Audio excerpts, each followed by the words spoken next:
What's up, everybody? How are we doing? Wednesday. Halfway through the week. It's been a goofy-ass week. There's a lot of weird stuff going on right now. And most of the time, I don't know whether or not it's funny, haha, or funny, terrifying. I watch all this crazy stuff that happens. Trump's speech at the Quantico with the generals, and I laugh. I do laugh because it's absurd and it's weird and it's funny in like a sitcom way.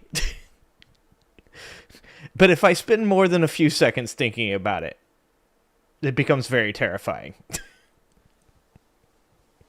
What a fucking weird society we live in. It's insane. So we got a lot to talk about. And you know, I don't know that this is, something that I should be happy about, that there's something to talk about every single day, all day, every day. But there always is something to talk about. And it's always weird. And it's always kind of sad. And speaking of sad, rest in peace, Jane Goodall. I do think that we should be taking the same route that the Charlie Kirk people took.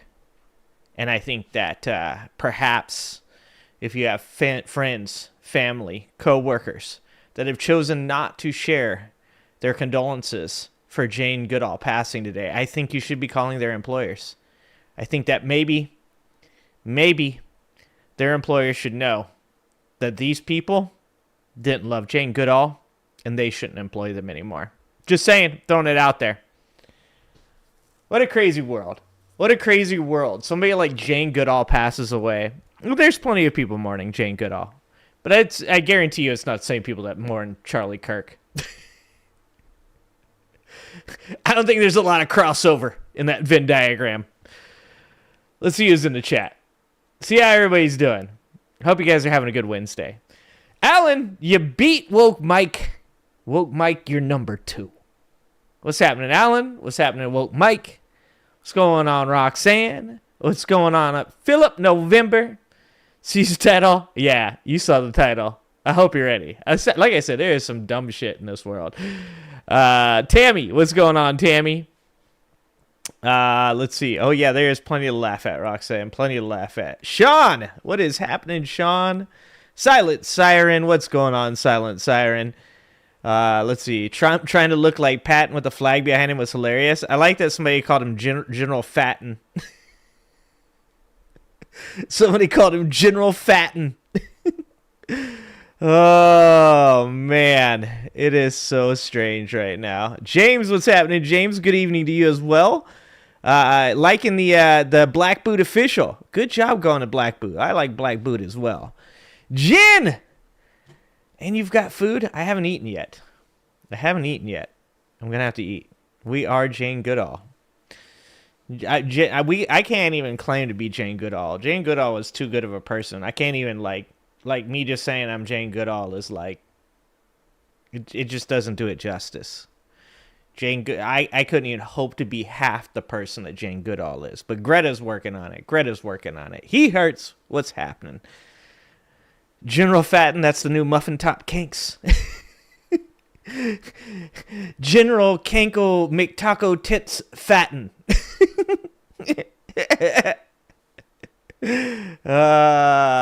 Philip, you're already fired. Damn it. You just saw a clipper on Stephen Colbert having a shot of whiskey? Aw, Jane. We're losing the good ones, man. We're stuck here with fucking Trump, man. Like, god damn it, man. Why do we have to lose the good ones, but we're stuck here with Trump and the couch fucker? Like, how did this happen? Dude, a burrito bowl and voodoo donuts? What the hell? Speaking of fatties, I'm up here, I'm drooling on myself. I want a burrito bowl and some voodoo donuts. It sounds delicious. Good job getting in a bowl. Cut those carbs and then add the carbs back in with some glaze. All right. Let's do the damn thing. Let's talk about the craziness. Because you guys saw the title. All right. So you guys know this shit's about to get weird. But we're going to start.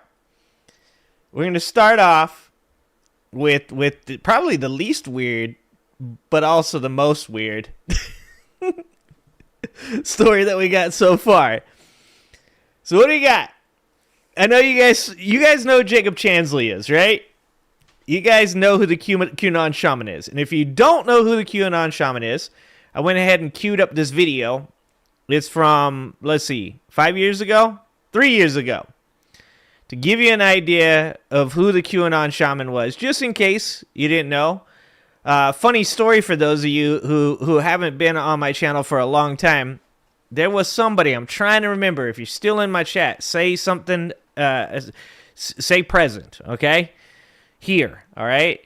Somebody told me back when we were watching Jacob Chansley videos that they actually sold ganja from a dispensary to Jacob Chansley's mom. Jacob Chansley's mom would come into the dispensary that this viewer used to work at, and this person, I believe it was a gentleman, would sell ganja to Jacob Chansley's mom legally. Okay, it's such a strange world that we live in this YouTube environment where we're interconnected. I remember not too long ago I was making fun of Kenneth Copeland, the televangelist. And somebody was in the chat that was actually part of his congregation and was like, he's not as crazy as he seems. And it's like, I'm not so sure about that. The dispensary guy was definitely like, Jacob Chansley's mom is fucking insane. So if you're still in chat, say here. All right, so just in case you guys don't remember who Jacob Chansley is, we're going to play this video. It's a little NBC from about 3 years ago, and then we're going to talk about why Jacob Chansley is back in the news. For many, he was the face of the Capitol riot, wearing a fur headdress with horns, bare-chested, his face... Look at the guy behind him. This guy in the back with the Trump and the hoodie on. Like, look at all the guys behind. What am I saying? Look at all the people behind him. It's pretty crazy when you're in a group of people where you are wearing like a shaman headdress with some fucking burlap pants on, and yet you might not actually be the craziest person there. Painted. He was among the first to break into the building and headed for the U.S. Senate chamber, where he sat in the presiding officer's chair that was vacated by Vice President Mike Pence and scribbled this note: "It's only a matter of time. Justice is coming." Oh, if only he would have known. If only he would have known that his ass was about to go to prison. How long did Jacob Chansley do? Like 18 months, right? 2 years? Did he do a full 2 years? For those of you who don't know, there's a Andrew Callahan Channel 5 video with him and Jacob Chansley when Chansley got out. We watched that on stream a long time ago, probably a year and a half ago. He then led a kind of prayer with his bullhorn. I noticed the guy with the COVID mask, yeah. Prosecutors asked for the maximum sentence under federal guidelines, just over 4 years, saying he... Guys, it wasn't an insurrection, guys. It was mostly peaceful. Egged on other rioters and posted vitriolic messages on social media in the months before January 6th. Oh, I forgot about the screaming. This is a little update for me, too. His lawyer said he suffers from a serious personality disorder that can cause eccentric behavior. You don't say. I think I made the joke when I first saw this dude. I was like, it's like your Skyrim character you make. And that he needs mental health treatment. Chansley himself addressed the judge for more than half an hour, admitting he was wrong, but saying he It does look like Robbie Roadsteamer. is not a dangerous criminal. I am not a violent man or a white supremacist. I am truly repentant, he said. But federal judge Royce Lamberth said, what you did was horrific, obstructing the functioning of the government. You made yourself the epitome of the riot.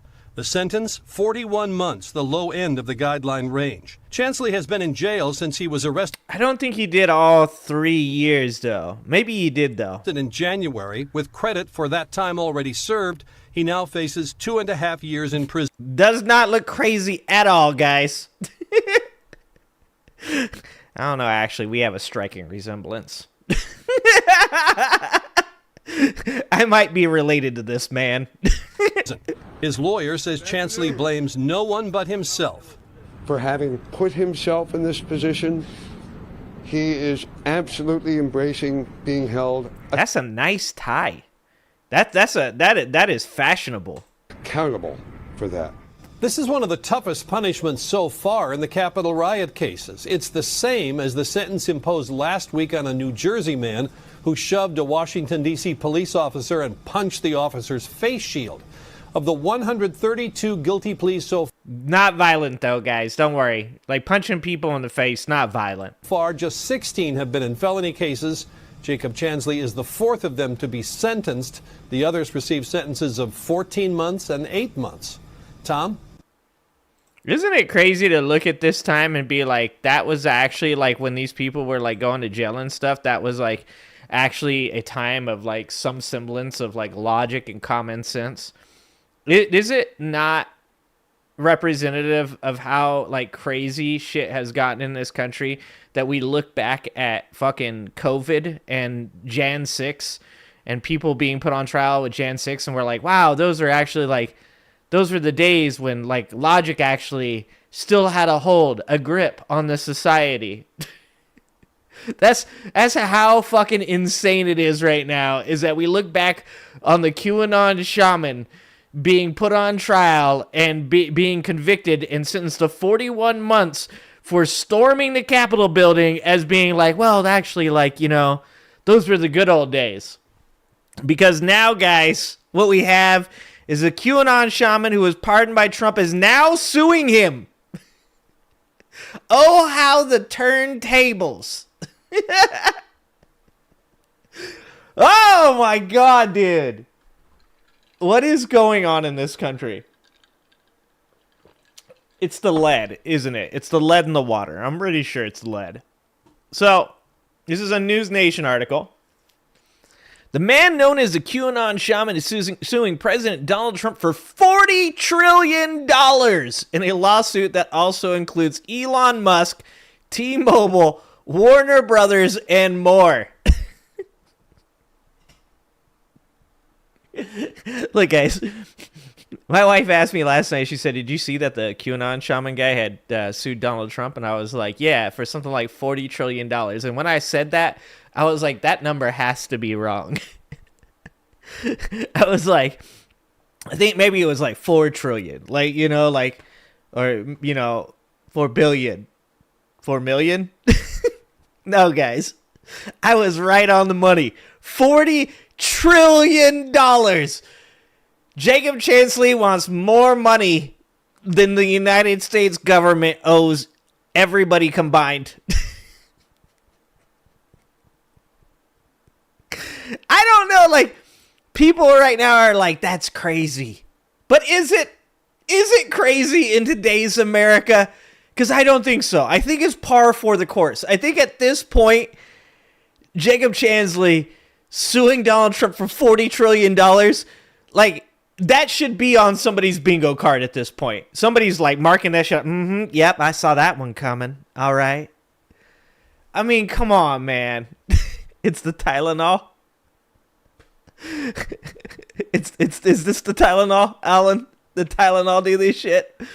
Merton, you sense a lawsuit being thrown out at some point in the near future?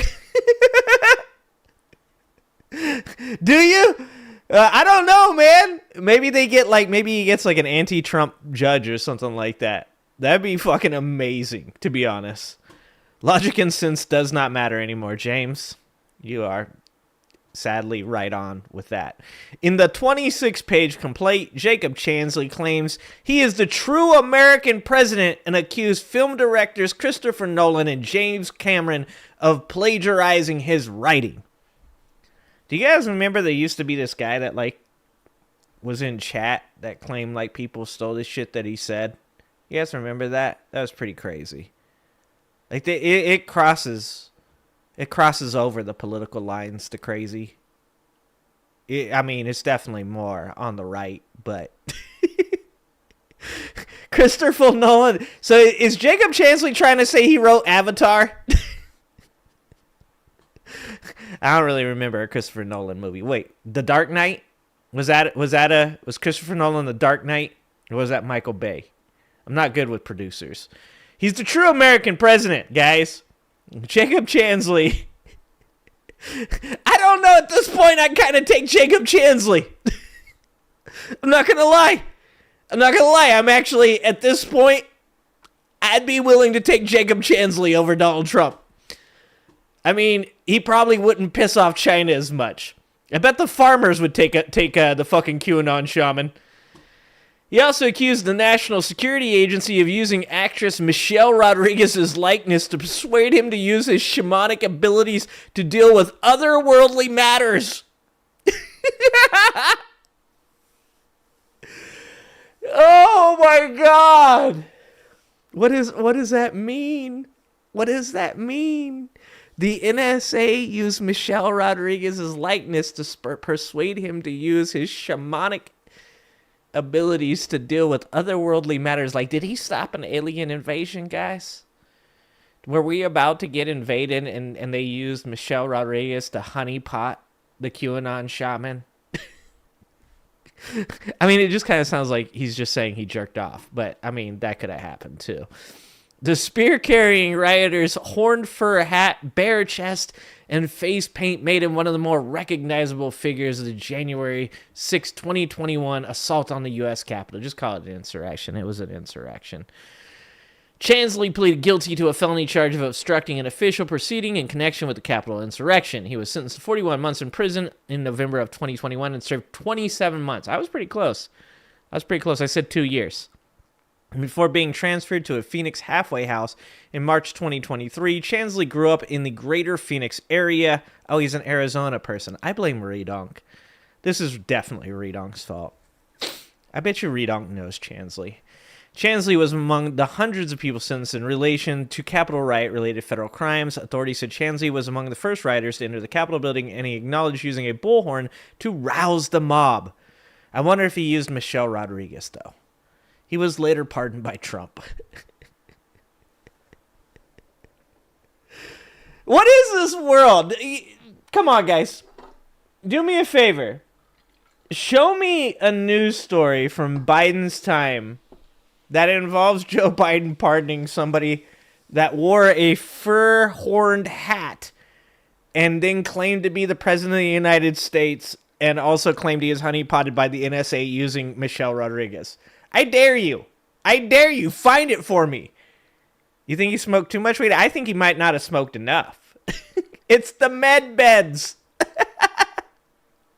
Oh, what's happening, Dr. Dodd? Cheyenne. You know we're going to see plants getting water with Gatorade, Merton. You know we are. Oh, my God. This is like, what is going on right now? What's up, Progressively? What's up, Suzanne? What is going on right now? What the fuck is this? Guys, I'm just trying to get up and go to work. I'm just trying to, like, get up every morning and go to work like this is normal shit. Like, at least during, like, Hitler's reign, like World War II, you kind of knew how serious that shit was, right? Like, when you got up and you went to work, you were like, you had anxiety, right? If you guys haven't seen that movie, I believe it's called The Number 24. Number 24, I think, is the name of it. Not The Number 24, but Number 24. It's about a guy from Oslo that kind of joined an underground resistance against Hitler and the Nazis. Yes, if you haven't seen that, you should watch it. It's really, really good. Shit'll make you cry for sure. It's a great. It's like a documentary movie. But in that movie, at the beginning of it, he's going to work, and the Germans have taken over Oslo, and he's you can feel that the man is like anxiety, knows how bad it is, right? Like, I get up in the morning, I go to work nowadays, and I'm just like, I'm not sure whether or not I'm supposed to be like really, really afraid of what's going on, or like just laughing at the absurdity of what's going on. That was like Trump's military speech, right? He gets up there and he starts talking about fucking paper, dude. He's like, the paper they gave me, the paper. I said, no, I don't want the D grade paper. I want the A grade paper. I want the paper with the gold on it. I want the gold paper. The good paper, they say this is the good paper. I said, that's not the good paper. I sign everything. I sign all the things. I sign for your promotions. I sign for things all the time. I put my signature on it, and I've got a good signature. I do. I've got a great signature. I like my signature a lot. And I put it on things. And I'm like, I'm just not certain how seriously I'm supposed to take this shit. Because this feels like Germany in 33.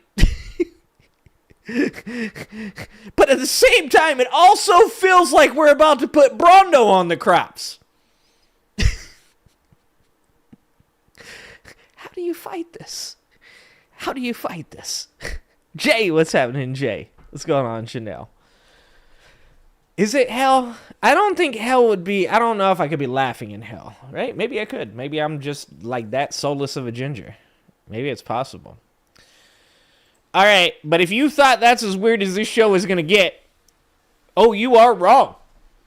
If you thought that this was about as weird as this show was going to get tonight, guys, I have stumbled upon some stuff that no man should see ever in his life, but I saw it, and so I'm going to share it with you guys, because I don't want to be the only person that knows these things. All right, so what we have here, because, we're not going to stop talking about Jeffrey Epstein. Government can shut down. Fucking 7-Eleven can shut down. Costco can shut down. It don't matter. We're still going to be talking about Jeffrey Epstein until they release those files. And if they don't release those files, we'll just keep showing all the shit that keeps coming out of this. That's perfectly fine with me. So, a dim trifecta is pushing to unredact thousands of pages related to Epstein's Zorro Ranch. The American Prospect says it has obtained thousands of heavily redacted pages of documents related to the New Mexico Attorney General's investigation into Jeffrey Epstein, which began in 2019 under then Attorney General Hector Balderas. The investigation involved Epstein's sprawling New Mexico ranch, which the New York Times reports Epstein intended to use as an insemination farm to create his offspring. The ranch was sold for an undisclosed sum in 2023. I'm going to say that one more time. The investigation involved Epstein's sprawling New Mexico ranch, which the New York Times reports Epstein intended to use as an insemination farm to create his offspring.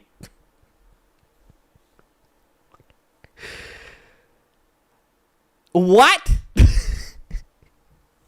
So we'll come back. We'll come back to this, because this is an older one. This is from July 31st of 2019, guys. Jeffrey Epstein hoped to seed the human race with his DNA. Does that sound familiar, guys?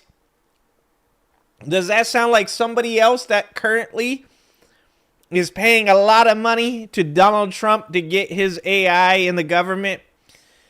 Can you guys imagine that the majority of the world now is filled with little Jeffrey Epsteins and little Elon Musks? And you have to ask yourself, is this also where Elon Musk got this idea?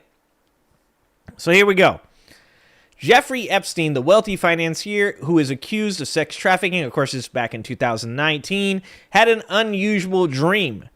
He hoped to seed the human race with his DNA by impregnating women at his vast New Mexico ranch. Mr. Epstein, over the years, confided to scientists and others about his scheme, according to 4 people familiar with his thinking, although there is no evidence that it ever came to fruition.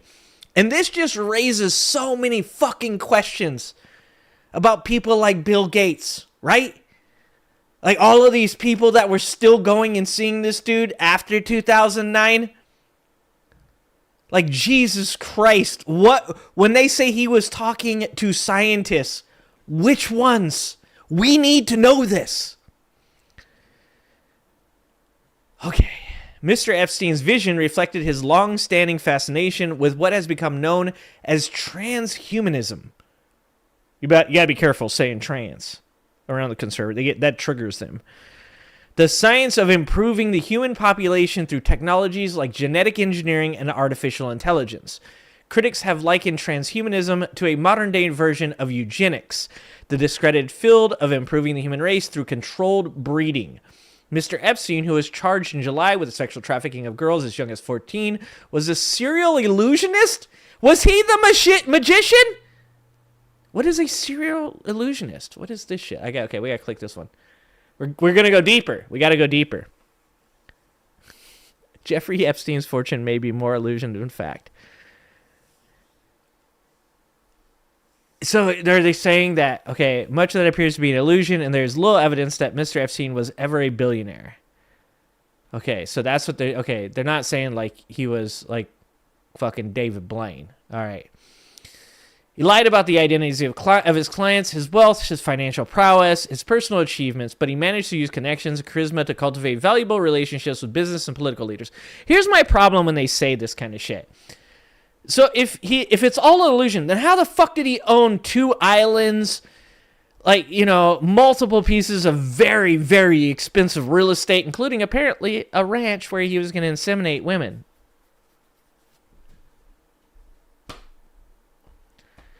I work like all the goddamn time. I barely even own my house. Can I create an illusion of wealth? Oh, man. All right. Interviews with more than a dozen of his acquaintances, as well as public documents, show that he used the same tactics to insinuate himself into an elite scientific community, thus allowing him to pursue his interests in eugenics and other fringe fields like cryonics, which is, once again, something I don't know anything about. Lawyers for Mr. Epstein, who has pleaded not guilty to the sex trafficking charges, did not respond to requests for comment. Mr. Epstein attracted a glittering array of prominent scientists. They included the Nobel Prize-winning physicist Murray Gell-Mann, who discovered the quark, the theoretical physicist and best-selling author Stephen Hawking, the paleontologist and evolutionary biologist Stephen Jay Gould, Oliver Sacks, the neurologist and best-selling author, George M. Church, a molecular engineer who has worked to identify genes that could be altered to create superior humans, and the MIT theoretical physicist Frank Wilczek, a Nobel laureate. Yeah, those are all names. Just saying, those are all names. Jen says, with my track record and because I'm a patriot, I'm leaning towards getting my vasectomy reversed, putting myself out to stud in test tubes, making a load of cash, and saving humanity. Jen, I might join up. I might be right behind you. I might get in line as well. Reverse the vasectomy. Reverse the V! The lure for some of the scientists was Mr. Epstein's money. He dangled financing for their pet projects. Some of the scientists said that the prospect of financing blinded them to the seriousness of his sexual transgressions and even led them to give credence to some of Mr. Epstein's half-baked scientific musings. Scientists gathered at dinner parties at Mr. Epstein's Manhattan mansion, where Dom Perignon and expensive wines flowed freely, even though Mr. Epstein did not drink. He hosted buffet lunches at Harvard's program for evolutionary dynamics, which he had helped start with a $6.5 million donation. This is what I'm saying. How is it an illusion, but he gave a $6.5 million donation?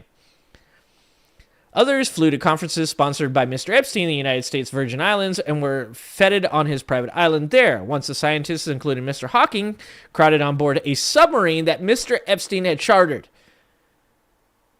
It is really too bad that submarine was not created by OceanGate. The Harvard cognitive psychologist Steven Pinker said he was invited by colleagues, including Martin Novak, a Harvard professor of mathematics and biology, and the theoretical physicist Lawrence Krauss, to salons and coffee clashes at which Mr. Epstein would hold court. While some of Mr. Pinker's peers held Mr. Epstein as brilliant, Mr. Pinker described him as an intellectual imposter. Dude, I knew I liked Steven Pinker. Good job, Steven. Good job. He would abruptly change the subject, ADD style, dismiss an conversation with an adolescent wisecrack, Mr. Pinker said. Another scientist cultivated by Mr. Epstein, Jaron Lanier, a prolific author who is a founder of virtual reality, said that Mr. Epstein's ideas did not amount to science, and that they did not lend themselves to rigorous proof. Mr. Lanier said Mr. Epstein had once hypothesized that atoms behaved like investors in a marketplace.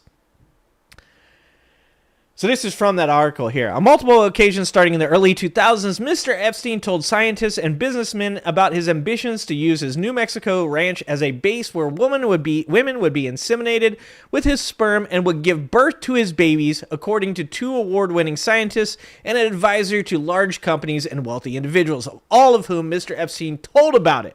It was not a secret. The advisor, for example, said he was told about the plans not only by Mr. Epstein at a gathering at his Manhattan townhouse, but also by at least one prominent member of the business community.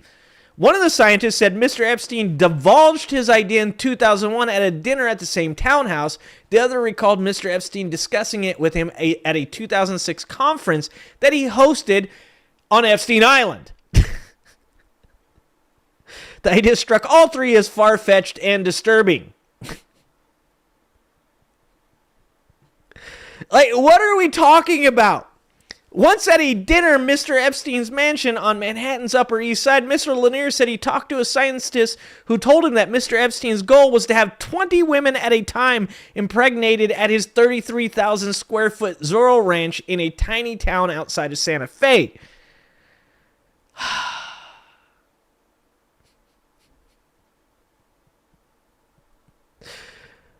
According to Mr. Lanier, the NASA scientist said Mr. Epstein had based his idea for a baby ranch on accounts of the repository for germinal choice, which was to be stocked with the sperm of Nobel laureates who wanted to strengthen the human gene pool. I didn't know that existed. Only one Nobel Prize winner has acknowledged contributing sperm to it. Oh my God. Anyways, so there's more to this. If you guys want, this is a very long article, and you can get to this article by going to this article here, which is the dim trifecta pushing to unredact thousands of pages related to Epstein's Zorro Ranch. So you guys can go there and you read more into it. It's crazy. It's crazy. So this goes on to say the documents include media reports, land records, flight logs, court documents, and interviews with witnesses to Epstein's crimes related to Epstein's 8,000-acre Zorro Ranch, where accusers claim they were assaulted. So this is, you have currently three Democrats pushing to have these files unredacted, right? Land records and letters included in the tranche also claim that New Mexico's state land office improperly awarded public land to Epstein and then failed to monitor the public land that was leased at a discount to the disgraced financier. In other words, New Mexico gave Jeffrey Epstein a discount on buying land. The documents also show that New Mexico state investigators also traveled to other states to investigate allegations lodged against Epstein before President Donald Trump's Federal Department of Justice shut down the New Mexico investigation to pursue Epstein's prosecution in New York. In other words, Donald Trump stopped them from continuing to investigate this. Documents obtained by the prospect are heavily redacted for embarrassing or politically volatile information. One more time. Documents obtained by the prospect are heavily redacted for embarrassing or politically volatile information. Clues to what's contained appears in a letter sent from Balderas to Maureen Comey in September of 2019. So in other words, once again, here's Maureen Comey, who was fired by the Trump administration just recently. Now her father is indicted by the Trump administration, who also was a part of this investigation in 2019. Democrats held a trifecta in Arizona government with majorities in both chambers of the legislature in the governor's office. They also hold the attorney general's office and the secretary of state, which the prospect reports gives them a broad mandate to subpoena state agencies and individuals for information and compel the U.S. Attorney General Pam Bondi to publicly disclose what is currently redacted beyond comprehension. Additionally, the prospect reports New Mexico State Representative Andrea Romero plans to introduce legislation to form a truth commission that can use subpoenas to uncover the full scope of what transpired at the Zorro Ranch. The first point of this commission is to tell the truth about what went on so that we know what we can do to remedy these situations. So, once again, this is there to be seen, there to be talked about, and it just gets fucking weirder. This is like, how much further can we go? What did these people do? How weird are billionaires? How weird are well-connected people? How immoral are people like Donald Trump?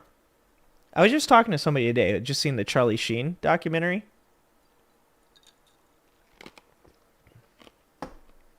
Have you guys seen that? You guys seen the Charlie Sheen documentary that's on Netflix right now? We were talking about, Charlie Sheen was influenced by other actors and many people that were, I believe Nicolas Cage is in it, that were enabling Charlie Sheen's behaviors, right? So when I hear something like that from somebody like Steven Pinker, one thing I want people to understand, as I said this before, but I'll say it again, is that I don't believe every single person that ever had any relationship with Jeffrey Epstein was a pedo. I believe that obviously when you're a scientist, you're out there begging for money, which is ridiculous in this society. Yes, our scientists should be well funded, and we should definitely be getting behind research, specifically in the medical field, but also in other fields throughout science, right? So I agree with the fact that people may or may not have had, inappropriate relationships with Jeffrey Epstein. I agree that some people may not have inappropriate relationships. But there are definitely people in every one of these groups that are enablers of these behaviors, either because they themselves have these behaviors or because they enjoy being an enabler in these behaviors, or they're just garbage-ass human beings that like watching people do bad things to other human beings. And when, I haven't watched the documentary on Charlie Sheen, but I've heard that, it has a lot of this type of content where Charlie Sheen kind of, tells these stories, these crazy situations that he's in. And you can only imagine that in some way you can parallel that type of behavior with what was going on in Epstein circles, because it just comes to the point where when you have access to anything and everything that you want, and that you don't have any repercussions for the actions that you take, that you become an immoral person if you're either enabled to become that immoral person, or if it's just who you are on the foundation of your humanity, right? I've said this before, I have no real want for fame or fortune. I would like to have enough money in my life to be able to take a vacation whenever I feel mentally exhausted.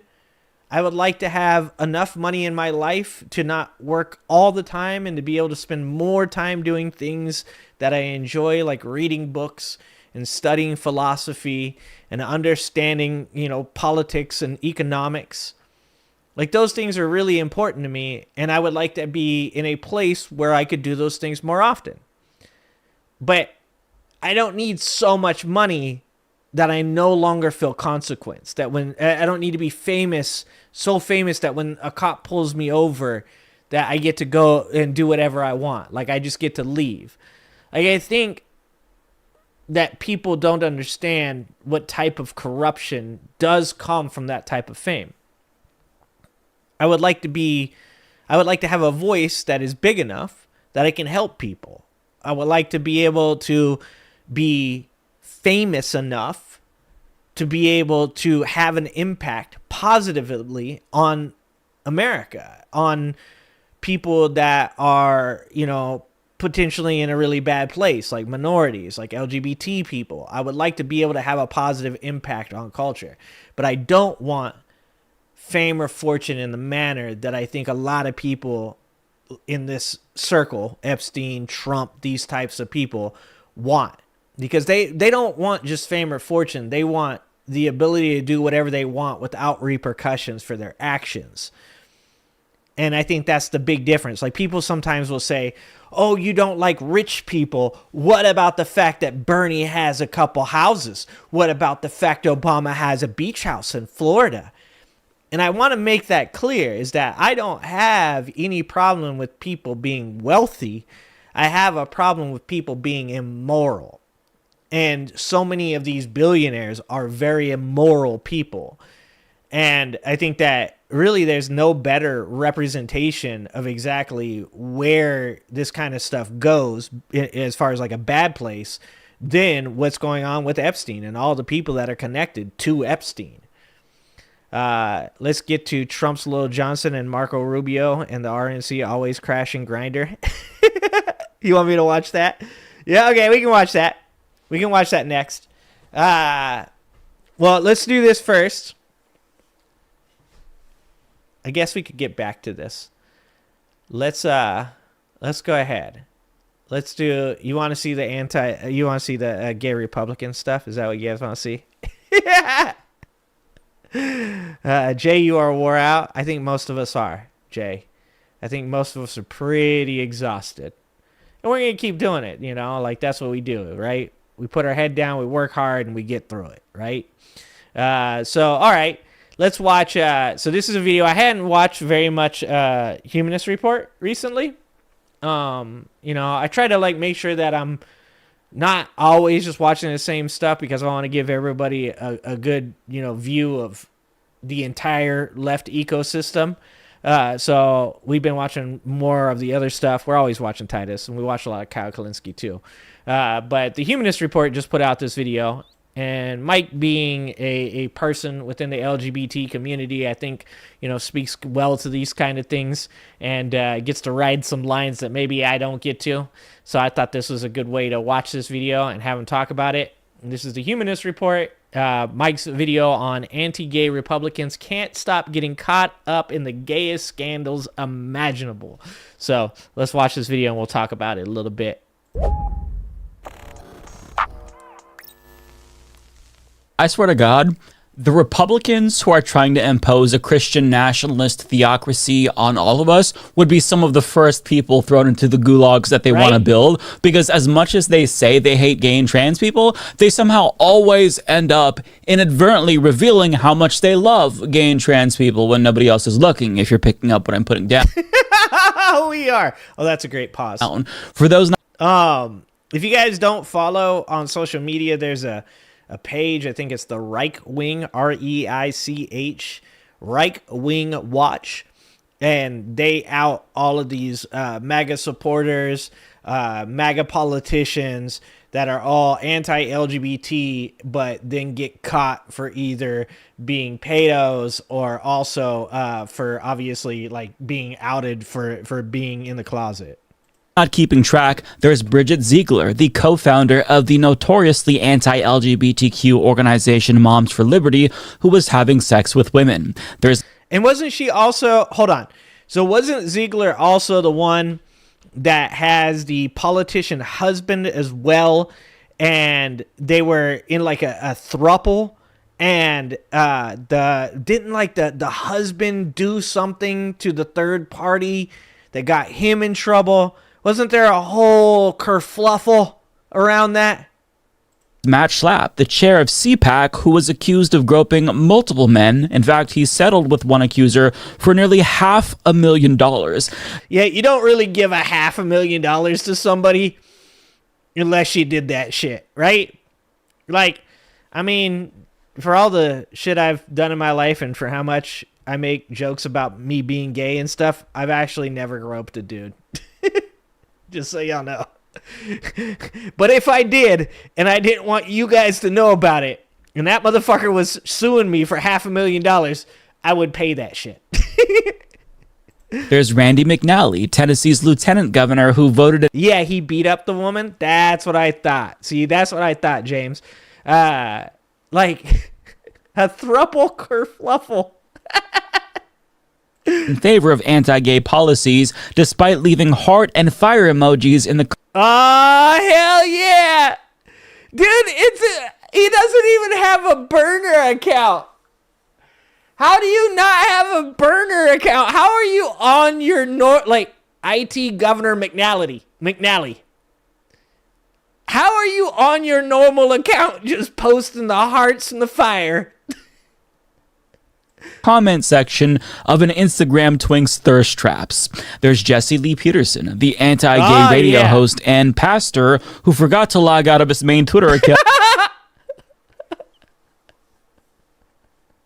before liking gay porn, and by... Dude, if you didn't think Jesse Lee Peterson was gay, I don't know what to tell you. My gaydar is like fucking off the charts with that shit. Off the charts. Gay porn, I mean the gayest porn imaginable. Like, we're talking men eating each other's asses gay. Oh, Jesus Christ. Oh, no. There's also... I think we need to play this. Who explained sexual harassment to you and me? Sexual harassment, panda. Feels appropriate. Alex Jones, who's been transvestigating former First Lady Michelle Obama for years, but he forgot to close the tab that he had open with trans porn before filming a wellness segment. No, guys, he was doing it for research purposes. And for his show InfoWars, there's Ethan Schmidt, Kerry Lake ally and right-wing provocateur who threatened to hunt LGBTQ supporters, only to get busted hunting for cock on... Oh, shit! Take a selfie for me, babe. Okay, daddy, but only 'cause I'm hard for you. Oh, my God!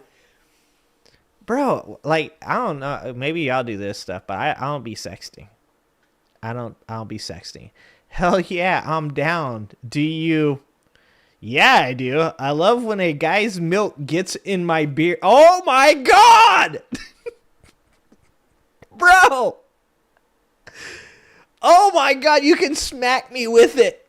Oh my God!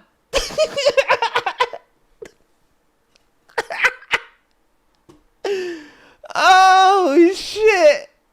Mike brought the receipts. Holy shit, dude. Grindr, LGBTQ supporters, only to get busted hunting for cock on Grindr, specifically one that would be smacked across his big dumb face. Then there's Steven Crowder, an anti-LGBTQ conservative podcaster who's a little bit too comfortable in drag, who was accused of sexual harassment by his former staffers. One in particular, Owen Benjamin, bemoaned how Crowder would force them all to wear really degrading and sexual... What? What? What the dude, I don't know anything about like enough of this stuff, right? Dude, there are so many levels to this. Outfits, and asked how is dressing like degenerate fruitcakes owning the left. On top of that, Crowder once admitted that he was worried that his former bisexual phase would come back in a segment where he was vocalizing his fears about himself. Wait, so much information. Wait, did Steven Crowder admit that he had a bisexual phase before? I feel like this is important. Who explained sexual harassment to you and me?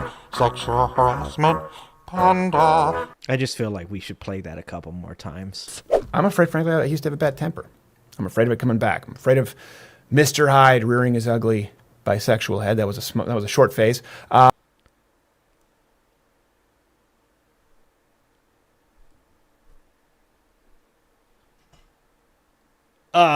Come again? Mr. Hyde rearing his ugly bisexual head. That was a short phase. Dude, he even stumbled on that. This man did get, breast enhancement. So no, I'm afraid of just wanting that beautiful beehole, that Ben Shapiro beehole. Yep. That's why Steven Crowder couldn't keep his hands off of little Ben Shabibo. Man. Getting angry. I'm sorry, but if one of your current fears is that your former bisexual phase will come back, it's not a phase. Like, by your 30s, you should have that sorted out. The fact that you don't is a little bit telling. But I'm not done. There's also Oklahoma school superintendent Ryan Walters, who banned LGBTQ material. Bro, you take one look at that photo right there and you're like, this dude's got a hard drive full of shit he don't want no one to see. From schools on grounds that they were tantamount to porn, only to get caught screening pictures of naked women himself. Now, before that, a local publication found old photos of him and his old friend. Brother, where's your hand at? Look, I got some good buddies, man. I got some friends for life, some dudes I've known my whole life, and we are like brothers. And not a single one of them has ever put their hand that close to my junk. Dude, what is this fucking reality? Dude. Bro, he's about to cup check him. Like, what is... Dude, they look very, very, very comfortable. What is going on? Where they were wearing matching flip-flops and sitting conspicuously close to each other, and the hand on the leg. Dude, legs be touching and shit. just legs touching, whole palm, just right on that shit. What is going on? And okay, I'm getting too far in this, but I'm sorry, but it looked like dude might be fully torqued. That's all I'm saying. It looks like he might be fully torqued. It really says it all. But if that wasn't gay enough, he was also a big Swiftie, apparently. And the only thing that could possibly make that photo of him look gayer was if he had a dick in his mouth, literally. Although, to be fair to him, he presumably is a 4 on the Kinsey scale, which makes him... Dude, this is the gayest thing I've ever done. bisexual, assuming that the straight porn that he had on his computer wasn't some form of exposure therapy that he was forcing himself to consume in order to become... Stop, Mike. Stop. Is he saying... Hold on. Is what Mike's saying right now... Is he saying that Christians that have gay tendencies show themselves vaginas in an attempt to, like, break through and make themselves into heterosexuals? Is that what Christians do? Is this why they're so mad all the time? Is this why MAGA is so fucked up in the head? Like, they just literally, like, you know, like, I really need to like vagina. Yeah, you effing with some wet-ass P-word. Bring a bucket and a mop for this wet-ass P-word. Give me everything you got for this wet-ass P-word. P-word. P-word is female genitalia. Yeah, and do I know that Mike is gay and married? Yes, I do know that Mike is gay and married. Straight. Listen, I've been there, Ryan. Yeah. Spoiler alert, women are not an acquired taste, my friend. You are not going to make yourself like it by watching it. But keep in mind, like, these are only the more recent examples of high-profile bigots getting exposed as closeted homosexuals or chasers. If I named all of them, we would be here all fucking day. And no, they look at it together, caught looking at women to hide themselves, 3D chess. That's pretty good, actually. Aloysius. That moment when your buddy's got his hand on your leg and you're both looking at porn. Happens all the time, man. Happens all the time. Stop looking at me, bro. Stop looking at me. in fact, the website Gay Homophobe, which kept track of... Wait, what? Hold on. Going back. all of them, we would be here all fucking day. In fact, the website Gay Homophobe, which kept track of them up until 2021, just stopped doing that because at this point, why even bother? We all know that if somebody is vocally anti-gay or anti-trans, it's probably because they have something to hide about themselves. And this keeps fucking happening. Just last week, Bill Berrien, an anti-trans Republican running for governor in Wisconsin, got caught following Yeah, I saw that one. multiple kink-related accounts on Medium, one of which was... Hold on, MAGA warrior congressman brutally mocked for posting gay puppy play video to social media. That was Randy Fine, too. a trans porn star named, wait for it, Jiz Lee. I take it because they're the Jet Li of jizzing. I mean, I don't know, but you can't make this shit up. But they refuse to understand that their obsession with hating LGBTQ plus people makes them look more suspicious. But what makes it all the more hilarious is when these idiots end up telling on themselves inadvertently. I'm of course talking about one of the biggest right-wing influencers right now in the game, Benny Johnson, whose initials are BJ, who notoriously outed himself literally while he was being anti-gay. I know you saw this, but in a now deleted tweet, he... Wait. I haven't gotten that ad yet. My AI obviously doesn't listen to me when I'm talking about being gay. complained about the advertising on the Military Times website, and as you can see, there is indeed an ad for the world's largest gay cruise. But if you look at... Wait, why is that on the Military Times too? the little icons in the top right, you can see that these are Google ads based exclusively on his own search history. I get a lot of toenail clipper ones, because I be talking about clipping my toenails, because I never do it. My wife can confirm. I get a lot of toenail clippers, all right? I also get some hot moms in your area as well, because I do be talking about the hot moms as well. Haven't recently got any world's largest gay cruise ads, but I'll tell you this, that looks like a fun time. Fucking those guys look like they are excited, they are happy, there's a lot of cheering fucking people in the background, and that looks like a big screen over a pool. I'm just telling you right now, if I was invited on that cruise, I'd go. Never not be funny, but this man has a wife and kids. Oh, I got dragon claws. So like I couldn't imagine the look on his wife's face when she sees this and finds out, oh my god, I'm this man's beard. What the fuck? Nah, she knows, dude. She knows. That money's good. That money's good. Although odds are she probably already had a hunch that this was indeed the case based on what fellow right-wingers have alleged.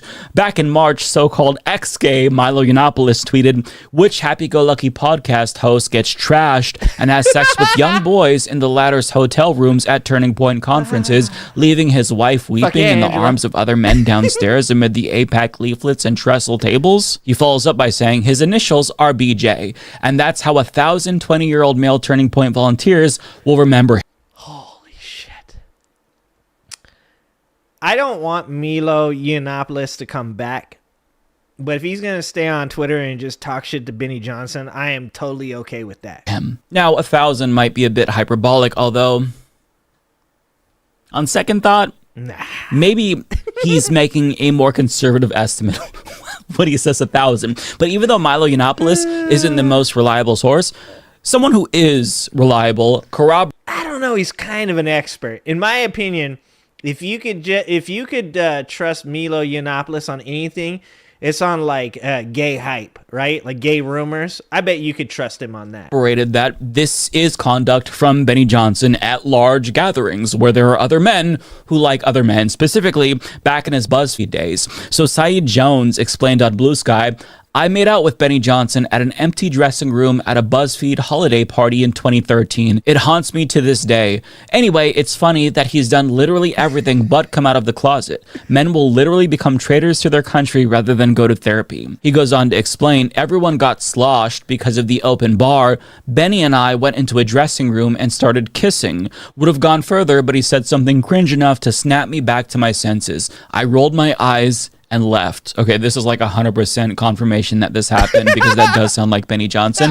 He adds, I'm not naming names, but I was just informed I wasn't even the only guy Benny made out with that night. So Benny Johnson's former BuzzFeed... Bro, MAGA is the gayest. How is this a thing? Like, why are you so scared of being gay, dude? Because you know you like Diox. You like them Diox. It's okay, just be gay, dog. Just be gay. It's all right, man. Like, fucking just do the damn thing and then like be happy and shit. Like this country could be so much better if these dudes would just make out. Like, brother, just go ahead and put a thumb in your butt. Like, I mean, you don't even have to have somebody else do it. Like, you could just do it yourself. Like, that's fully within your own capabilities.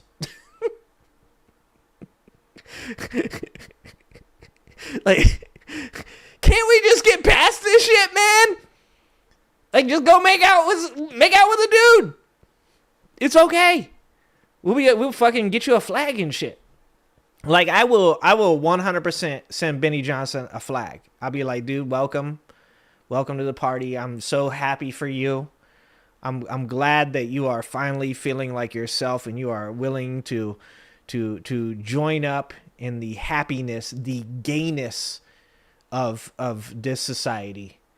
I think that we should just start sending flags to these people. Maybe that will help them. Maybe some videos. Maybe they would like, maybe they could just be like, I didn't buy it myself. Somebody sent it to me. I'm just saying, it seems like a lot of these people are very pent up and angry, and we could just help them out a little bit. And maybe the country, maybe that's what saves us. Maybe that's what brings us out of all this crazy bullshit is like they get their gay on, Like, I bet you Andrew Tate is mad gay. Mad gay. Feed coworker spills the tea, and then his other coworkers reach out to that coworker and say, yeah, you're not the only one. But look, I am so incredibly sorry that you had to visualize Benny Johnson making out with other men. It almost makes me feel homophobic, if I'm being honest. But I mean, I'm still glad that Saeed shared that information. But if I were in his shoes, that information would have gone with me to my fucking grave. Having said that, though, I am thankful that he spilled the tea, as painful as it was, because we have to expose these hypocritical pieces of shit. But it's just so annoying that we even have to do this. Like, it's absurd to me that so many right-wingers are making their repressed sexual desires the entire country's problem. They could be using the power that their side has to push for peace or health. Literally, that's what I'm fucking saying, man. Like, why are we doing this? It just doesn't make any sense at all. I mean, it's kind of like religion, right? Like, in the same way, it's like, you end up having, preachers that touch children because they're, suppressing their fucking want to have sex and stuff, and then they do weird shit. Like, this is what's wrong. I swear to God, it's like they're angry. They're upset because they can't be who they want to be. Or who they are, right? Like, they can't do either. They can't be who they think they want to be, and they can't be who they are. And so instead they're just angry, and they just create all this hate and vitriol and fear. And it's fucking weird. Because really, at the end of the day, we could be living in such a fucking amazing society if these people would learn to love themselves. Literally. With toys. Or something, bro. Like, go pay a couple dollars down on a strip somewhere, dude. Like, go in a room. I don't know, dog. Like, just figure this shit out so that way we don't have to deal with all this craziness anymore. But instead, what are they doing? They're doubling down on anti-queer policies and hope. Tim Scott's wife, James, I forgot about Tim Scott's wife. Remember that shit? Remember when they're all excited? They're like, Tim Scott's wife, dude. Tim Scott's wife. He's getting married, guys. He's getting married. He's totally not gay. He's not a black gay man. We don't like gay men over here, especially not black gay men, I'll tell you that. Tim Scott's definitely got a wife, guys. What happened to that? Hopes that I guess Republicans will ban them from doing. You're right, Talia. Mark Bassin is totally out of the closet, and he's still an asshole. You're right. My bad, Talia. You're correct. Something that they can't stop doing on their own volition. I guess they want big daddy government to save them from themselves. Perhaps they fear that, like, if they would actually face penalties like jail time for homosexuality, then that would convince them to stop doing it. But that's not going to do the trick, whether they admit that or not, because they're not going to stop fucking men, because even though they know they could be exposed as hypocrites, they're still doing it. And some of them aren't even really trying to hide it that much. And even if, like, they went back to a pre-Lawrence v. Texas status quo in the United States where homosexuality was illegal, that's just going to make it all the more enticing to them. They think it's hot because they love sexualizing people that they view as inferior. But if they really wanted to throw people off of their scent, they should probably stop talking about how much they hate queer people, because it's not convincing anyone at this point, certainly not themselves.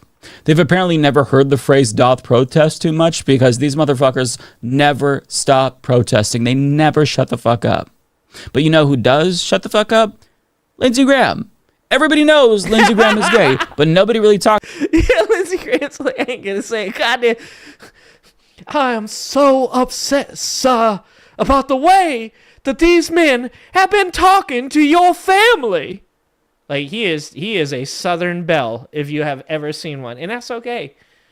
Be gay, dog. Like, that's what I'm saying. Just be gay. It's okay, man. Like, I will accept you for who you are. Like it is okay. You can be like super duper gay. Like the most gay. It's like 110% the gayest. Like all of that, it's okay. It's all right, man. Just be gay. It's okay. Talks about him being gay because he doesn't go out of his way to bash gay and trans people every second. Look at his face. This is not the face of a heterosexual man, but he's at least self-aware to know that the loudest homophobes are always the biggest closet cases. So what does he do? He just goes on about his life. He inconspicuously lets men fuck him while he finds ways to fuck all of us, politically speaking. 100%. But most of these right-wing closet cases are just not going to stop bashing gay people, regardless of how sus it makes them look. So I think that what we need to do is weaponize their own homophobia against them and try to use it as a sort of deterrent to the extent that we can. Let them know the next time they spew this bullshit that their hatred and bigotry makes them look really gay. And that actual straight people don't spend most of their time thinking about how much they hate gay and trans people. Hell, gay and trans people don't think about gay and trans people as much as right-wingers think about gay and trans people. So let them know that their bigotry looks like a self-report, because it probably is. That might not persuade them to stop bashing queer people, but maybe it'll at least get them to think twice before they spew hate again, or at the bare minimum, make them feel a little bit more shame the next time that they privately get barebacked by someone that they publicly claim to be disgusted by. See, I knew this was going to be a banger. Pun intended. Okay? I knew that video from Mike was going to be amazing, guys. Like, oh my God. And that's a solid point on his part, too. To say, like, that's really what you should be doing with these people, is you should just be looking them right in the face when they start talking about, like, gay people and trans people and stuff, and you should just be like, man, you sure do talk about gay people. You sure do talk about trans people a lot. You think about them a lot. You sure you don't like yourself some trans porn? You sure you don't like, some gay dudes? Are you sure about that? And, like, instead of, like, being mean about it, you should go about it in a way of, like, trying to be like, I'm just trying to be nice. You should go about it in a way of being like, I'm just saying, man, it's okay. Like, I'm 100% all right with that. Like, I'm here for you. I support you.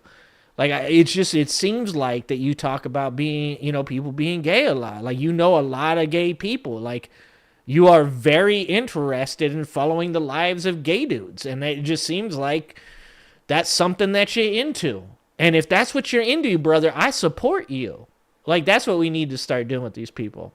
Like, every time they open their mouth and say something about gay people, we need to be like, you talk about this a lot, and it seems like something that's very important to you, and it sounds like maybe you'll be interested in this a lot. Like, all the time. Speaking of people outing themselves. Speaking of people outing themselves and how amazing. I know you guys. Angry Junior, I think you want to have that conversation after a few beers or fruity drinks. 100%. Speaking of people that have outed themselves recently and have just, Freudian slipped right on cue at the perfect time to do so. Let's talk about a couple people. I'm sure you guys have seen the Ted Cruz. The Ted Cruz, stop attacking the pedos. If you haven't, you're about to see it right now. He goes, Ted Cruz had himself a little Freudian slip. He had a little Freudian slip, guys. Talk about a flub. Senator Ted Cruz almost certainly did not mean it when he said Democrats and Republicans should come together to stop attacking pedos. With the congressman making the unfortunate remark during a Senate hearing on Tuesday morning. I don't think that he almost certainly did not mean it. I mean, I get the tongue-in-cheek reference here, but I'm pretty sure that's exactly what Ted Cruz would like y'all to do right now, is stop attacking this administration's willingness to defend pedos. It seems as though that's exactly what Ted Cruz would like you to do. Senator Booker also said we should have bipartisan agreement. I think that's a great idea. We should have bipartisan agreement. Actually, is there a video? Yeah, here's a video right here. Let's just watch him talk. Senator Booker also said we should have bipartisan agreement. I think that's a great idea. We should have bipartisan agreement. Speaking of people that 100% seem like they definitely in the closet. Anybody else, Ted Cruz? Like, Ted Cruz to me strikes me as at least bisexual, right? Like, 100%. Like, dude has skeletons in his closet. Do you guys agree with me? Like I said, I don't have a problem with that. I love me some gay dudes. You know what I'm saying? Like, come on over, brother. Be flamboyant. Let that freak flag fly. Like, just fucking wave it around and shit. Be happy. Be okay with yourself. He seems like he's got some shit like going on that he wants to talk about, doesn't he? At all times. How about we all come together and say, let's stop murders? How about we all come together and say, let's stop rape? How about we all come together and say, let's stop attacking pedophiles?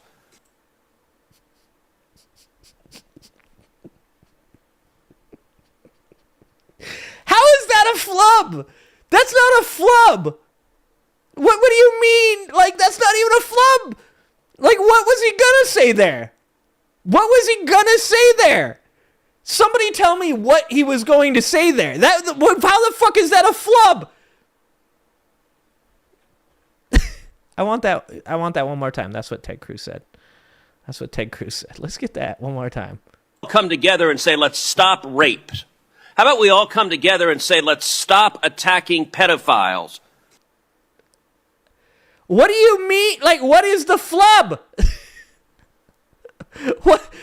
Where is the flub? What was he gonna say there? Anybody? Brother, that wasn't a flub. He said that shit with his heart. Oh, furries. He was saying to stop attacking the furries. Okay. Because he definitely looks like he got him a fursona. Him and Jesse Waters. Jesse Waters is back there like, if I could be a furry, I would be a T-Rex. 100%. And Ted Cruz is like, I'd be a penguin. I'd be a penguin. I like penguins. Just so you guys know. Not in a weird way. We need to stop attacking penguins. Maybe that's what he's saying. Was that what he's about to say? He said, we need to stop attacking penguins. Was that what he was going for? That might have been it. Windmills? Stop attacking windmills? That's a good call. It could have been. It could have been windmills. He could have been saying windmills. That's true. Cruz did not catch his mistake. It wasn't a mistake. He quickly moved on, sharing stats about President Donald Trump's crime crackdown in Washington, D.C., with Cruz saying homicides are down 58%, robberies are down 57%, and sexual crimes are down 40% in the nation's capital. Also, we've arrested like no pedos. Okay? It's actually amazing. A number of ex-users, including several self-identified members of the resistance to Trump, could not help but mock Cruz afterwards. The clip was viewed about 6,000 times after being shared by King Percival on X, and it led to some funny and interesting responses. What an odd thing to say. Ted Cruz wants us to stop attacking pedos. How about no? Holy shit. Ted Cruz says that you guys need to stop attacking pedos. It's mean, guys. Let them be. Oh, that is amazing. That is pretty amazing. We are people too. Oh, no. Okay, hold on. Is Ted Cruz a part of NAMBLA? NAMBLA? Is it MAMBLA? It's MAMBLA, right? NAMBLA. One of those. You guys know what I'm talking about. I beg your pardon? I am old and I can't tell if this video is manufactured, but he appears to say, let's stop attacking the pedos. Yikes. Oh, this is amazing. Oh, no. And there were other eye and ear-catching moments from the Senate on Tuesday. Senator Josh Hawley, a bit later in the day, got into a heated verbal spat with former Biden official after a congressman demanded to know what a two-spirit individual is, among other gobbledygook phrases the official has used. Okay, let's watch that. Guys, he 100% said that. Let's watch this. Let's watch this right here. Okay. What is this? I wasn't... NAMBLA! NAMBLA! That's what I was going for. It's NAMBLA, right? National Association of Man-Boy Love, right? I didn't know about that until I got on the internet, guys. I didn't know about that until somebody started going off about it, and I was like, what the fuck is NAMBLA? And the dude was like, you don't know what NAMBLA is? And I was like, no. Why the fuck would I know that? Oh my god. What's up, Manny? Manny, you came just in time, buddy. You came just in time. Okay, I wasn't ready for this one, so I don't even know what this is. But apparently this was something that we needed to talk about. What is a two-spirit individual? Josh Hawley fumes as he demands Biden official explain gobbledygook term. Senator Josh Hawley got into a heated verbal spat with former Biden official after a congressman demanded to know what a two-spirit individual is on Tuesday, among other gobbledygook phrases. The term came up when Hawley pressed Gregory Jackson Jr., who recently served as deputy director of the Office of Gun Violence Prevention, on this new organization's playbook for reducing shootings during a Senate Judiciary Committee. Community Justice Action Fund, the organization Jackson now runs, is in favor of defunding police departments, and its playbook called for financing safe space initiatives led by lesbian, gay, bisexual, two-spirit, trans, and gender non-conforming. These groups, CJF said, are left out of many violence prevention efforts, but at the highest risk of being harmed. So this is where things went sideways. Hawley read that aforementioned passage aloud to Jackson and asked him, what's two-spirit? You guys are pulling some interesting quotes here, Jackson responded while chuckling. This is from your report, Hawley told him. The senator kept pushing for an answer, saying, I just want to know. I have no idea what that is. Well, honestly, I'm not completely aware of the language or spirit of how that was written, Jackson said. Hawley shot back, you wrote the report! Jackson said, I feel like I'm looking at a two-faced individual because you talk about reducing violence. When Hawley jumped in and said, oh no, sir! You're looking at someone who is reading your own words, and I'd like to hear an answer. He did not get the answer he was looking for. What is this? Oh, here we go. Is this the... let's just watch it. I want to see this in video. I got to see this in video. Here's what you say we ought to invest in. Instead of funding the police, here's what we ought to invest in. We need to invest in programs that acknowledge the need for safe space initiatives led by lesbian, gay, bisexual, two-spirit, trans, and gender nonconforming people. What's two-spirit? Well, look, I don't know exactly. You guys are pulling some interesting quotes. This is from your report. If you look at the report, the focus is on investing in violence intervention, outreach workers. What is you say that you shouldn't invest in the police, but we ought to invest in two-spirit community programs that acknowledge two-spirit. Look, we are not going to discriminate what is that? We're not going to discriminate against any nonprofit that what wants is to help us prevent violence in our community. What is two-spirit? You say don't fund the police, but do fund programs that... So it's a native thing. It's like a Native American thing. Is that what it is? So dude doesn't know what like Native American shit is. And so like he's getting upset because they're like saying that Native Americans refer to, is that true? Is that, am I picking up what dude's putting down? Is it Native Americans refer to people that are transgender or non-binary or like gender ambiguous, right? Like Like, is that what that meant? And like, this dude is like, I don't know, brother, I'm not Native American. Is that what the fuck is going on right here? It creates safe spaces for two-spirit people. What is? I just want to know. I don't know what that is. I have no idea. What's up, Mouse Lander? Honestly, I'm not completely aware of the language or You the wrote spirit the of how that was report? written. He's like, do I look like I'm Native American? But what I'm telling you is that what is a two-spirit individual? I mean, really, this is your policy. I like how like stuck on terminology they get. And I've said this before. Like, the left wing oftentimes gets like too far into like terms and stuff. Like, the left wing loves their terms and their definitions and like, you know, all that stuff. And I understand it because I'm a big word person myself too. I like books. I like big books, and I cannot lie. All right. But yes, the left does at times go a little too far with terminology and asking people to say certain things or to respect certain terminology or whatever the fuck it is. But I'm pretty sure at this point, Josh Hawley here might be being a little dishonest, a little disingenuous, right? Like, come on, brother. Like, you didn't Google that shit before you got up there? This poor dude is like, all I'm saying is that there is violence against people in the LGBT community. Like, how people refer to him is completely on them, not on me, dog. Maker's playbook. It's a distraction. You are the witness called by the Democrats on this committee, so I assume you reflect their views. Well, you don't want to fund the police. You want Jay.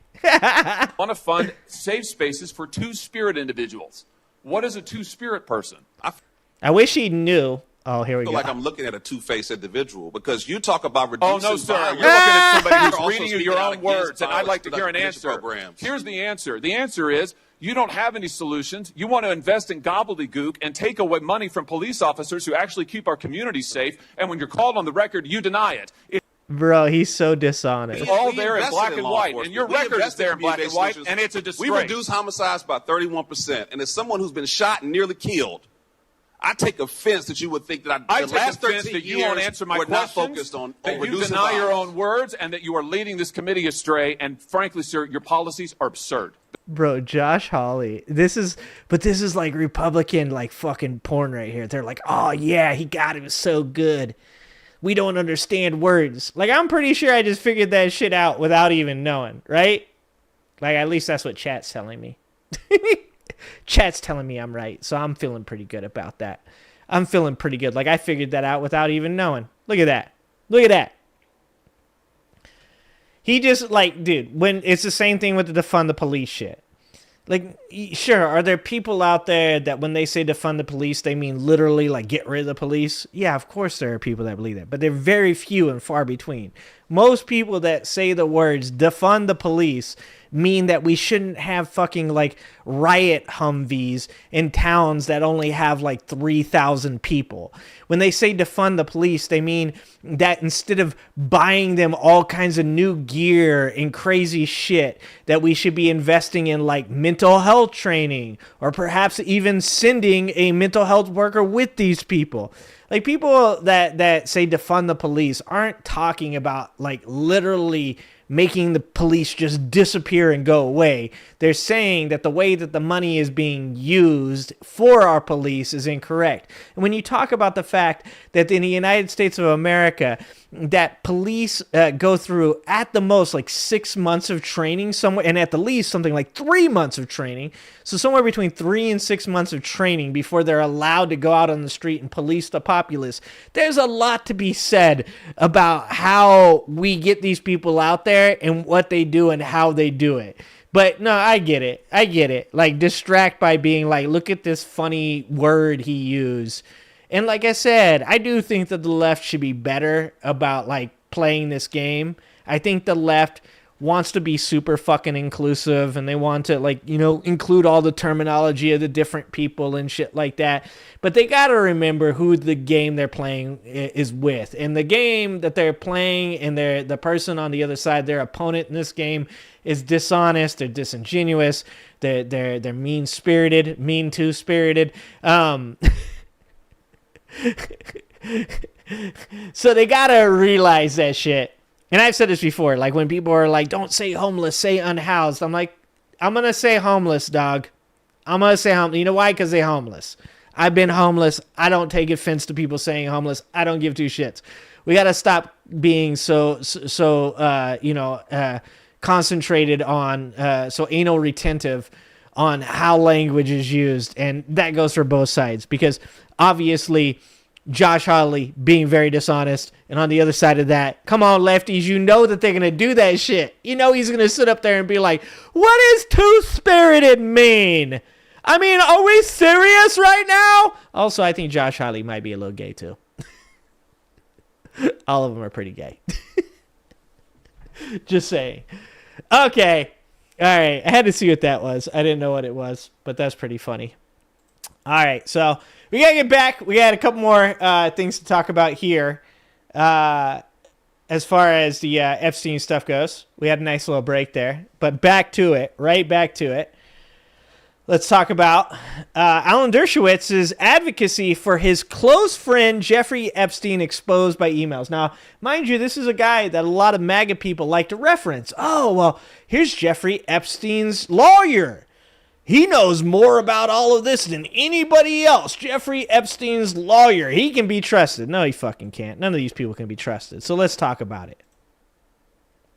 Oh, and it's my boy Lawrence O'Donnell. So for you guys, I just took I took a bit of criticism on the Angry Ginger Live Clips channel because they were like, you don't know who Lawrence O'Donnell is?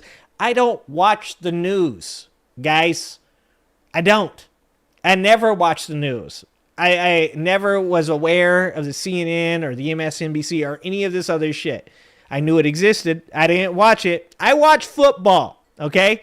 I'm coming to this game a little late, so all of you guys that were hating on me for not knowing who Lawrence O'Donnell is, my bad.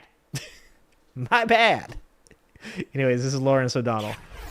You might need to revise your opinion of sex trafficker and rapist Jeffrey Epstein's criminal defense lawyer Alan Dershowitz. Now that Bloomberg News has obtained more than 18,000 emails sent to and from Jeffrey Epstein, the emails show just how low Alan Dershowitz was willing to go to protect his. It's day 2 of no active shooter situation or mass shooting. Oh, I wouldn't place money on that lasting. His dear friend, Jeffrey Epstein, while Jeffrey Epstein was raping children and sex trafficking young girls. One of Alan Dershowitz's Harvard Law School student research assistants, named Mitch Weber, helped with the Epstein criminal defense the first time Jeffrey Epstein had to deal with a criminal investigation that ended in a very easy plea deal arranged by Alan Dershowitz. Yeah, because Alan Dershowitz wasn't just his lawyer. Alan Dershowitz is his friend. That's something people need to, realize. It's not like Alan Dershowitz is some kind of public defender that was like this trial was forced upon him. Like, he wanted these trials. He wanted to defend Jeffrey Epstein. That's, why it's so insane to me when people are like, no, listen, Alan Dershowitz said Trump wasn't involved. Oh, no shit. No way. No, of course you can trust that man. He's definitely not friends with Jeffrey Epstein and Donald Trump. It's definitely not biased. You guys are right. What am I thinking? Alan Dershowitz, a fucking pillar of morality. Bloomberg reports that Mitch Weber, quote, took shorthand notes during a February 2006 meeting with Epstein's legal defense team. Thank you, Cheyenne. And two members of the Palm Beach County State Attorney's Office and a detective. These girls are self-described prostitutes. They don't feel harmed, and they're out for money, Alan Dershowitz said. Wow! Oh, just keep those emails coming, brother. There is not enough time in the day to cover all of this stuff coming out about the Epstein. And we haven't even gotten to the point where these files have actually been released. Because I've said this before, is none of this stuff is coming from Trump. You guys know that Donald Trump's going to start claiming that all this stuff came from him, right? You guys recognize that at one point or another, Donald Trump's going to be like, so a lot of this stuff has already came out. Lots of emails from Ghislaine Maxwell. Lots of emails from Dershowitz. They got the guy from the UK the other day. There's a lot of stuff coming out. You know he's going to like try and claim this shit. So I want everybody to continue to remember, stand on business on this shit, is that every one of these things that's being released right now from Ghislaine Maxwell's emails, from Dershowitz's emails, they're either coming from the Epstein estate or they're coming from people hacking these people's shit. None of this stuff is coming from Donald Trump's administration. That is crazy. According to a memo from Weber that said it paraphrased his notes. So there's Alan Dershowitz calling the children raped by Jeffrey Epstein crazy prostitutes. There's Alan Dershowitz calling the women, now survivors, that you saw gathered at the United States Capitol at the invitation of Congressman Ro Khanna, prostitutes. They're all prostitutes, according to Alan Dershowitz. And that's the same exact defense that like all these MAGA people are doing now too, right? All of these MAGA people went from, they want to see the Epstein files. They want to see these people held accountable. And now they're finding out that all of these people that are in these fucking files are the people that they follow. And now all of a sudden they're like, no, actually, those people weren't victims. They're prostitutes. They're bad people. Actually, they're suing these men, and these men didn't do anything. That seems awfully fucking convenient. Who prostituted himself for his dear friend, Jeffrey Epstein. Jeffrey Epstein was not just Alan Dershowitz's client. Jeffrey Epstein was not just a profit center for Alan Dershowitz, who became the single biggest profiteer of Jeffrey Epstein's sex trafficking scheme through the $4 million in legal fees that Alan Dershowitz got from that sex trafficking scheme. That's crazy. If there were no sex trafficking scheme, Alan Dershowitz would have been paid nothing because criminal Jeffrey Epstein wouldn't have needed a criminal lawyer. It is one thing to represent your client vigorously during a criminal defense, but no criminal defense lawyer is sanctioned to lie about his client.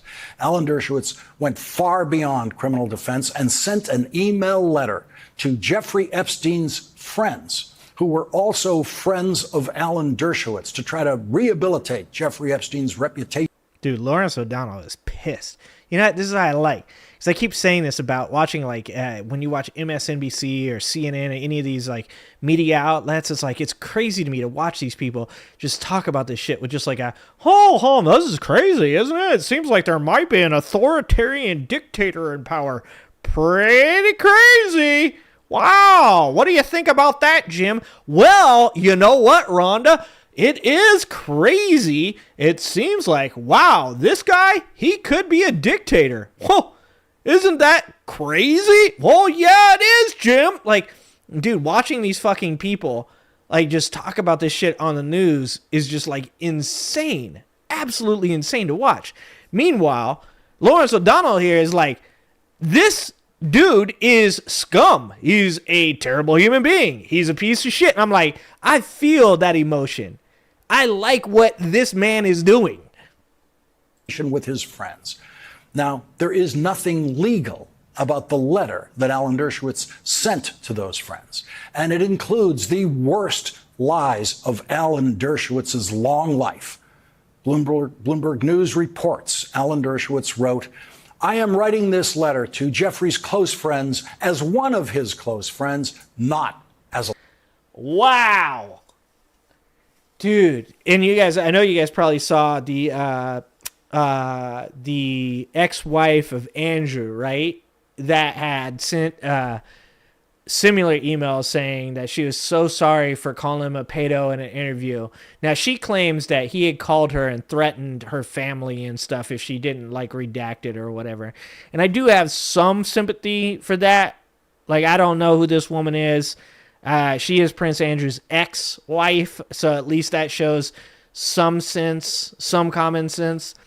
But when you look at the emails that are coming out from all this shit, where these people are, like, sucking up to this dude, like, I'm like, man, in my opinion, like, I get it. I understand, like, when you're protecting your family and stuff, like, you get scared or whatever. But, dude, if that dude called my house saying he was going to come do something, I would go find Jeffrey Epstein's ass. Like he wouldn't get off that phone. I'd be like, oh, yeah, no, dude, we should, hold on, let's talk for a minute. Nope, just get in my car right now. Gonna be heading over there right now. Let's have a talk about this face to face, brother. Let's talk about what you think about what you're going to do to my family. I am writing this letter to Jeffrey's close friends as one of his close friends, not as a lawyer. Dude, fuck MAGA. Lawyer read a draft of a letter in September 2006. No, there was never any underage sex. Absolutely none. Wow. That is a lie. That is Alan Dershowitz telling a lie in writing about his close friend Jeffrey Epstein to Alan Dershowitz's other close friends. The Dershowitz letter about his dear friend Jeffrey Epstein continued saying this: I know that you wish him well, and I'm sure that as this too will pass, we can all help him bring this difficult time to a forgiving close. When the full story finally comes out, the world will learn what we already know, that Jeffrey is a good person who does many good things. Dude, any person that brings up Alan Dershowitz after this, you just fucking slap him dead off in the face with this. Just right in the face with the whole email. Just slap him with the email right in their grill. The world has learned that Jeffrey Epstein was not a good person.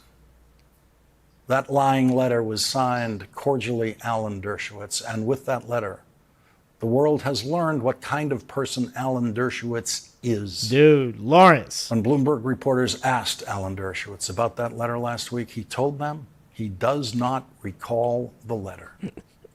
I don't I don't remember writing that. Dude, it's Trump 101 right there. I do not recall is the lawyer's favorite way of not telling the truth.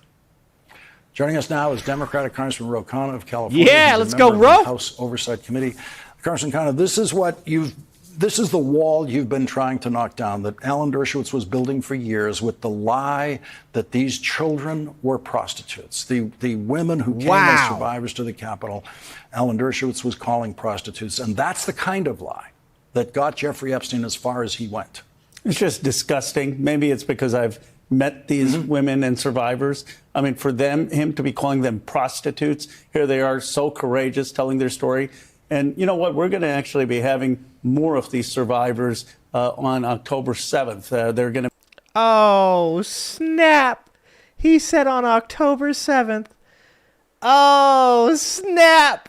Be coming. That's when we're going to get Adelita Grijalva's 218th vote. The speaker has said that she's going to be sworn in then. By the way, thanks to the advocacy of people telling the speaker you can't delay it. And more of these women are going to tell their stories. And the American people are going to see how offensive it is what Dershowitz is doing. And that's why we need this to come out.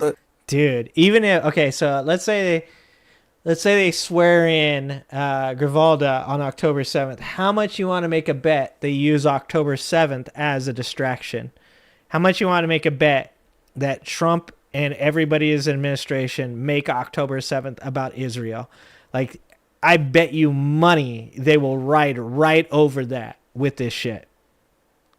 Look at what the women have been dealing with for 2 decades. Alan Dershowitz says, he's saying to prosecutors back then at the first attempt to prosecute Jeffrey Epstein, the girls don't feel harmed. You met them. We heard them. We heard them speaking on television. You spoke to them in private. They don't feel we could harmed. Feel what the harm they felt from the distance through the television, but you were with them.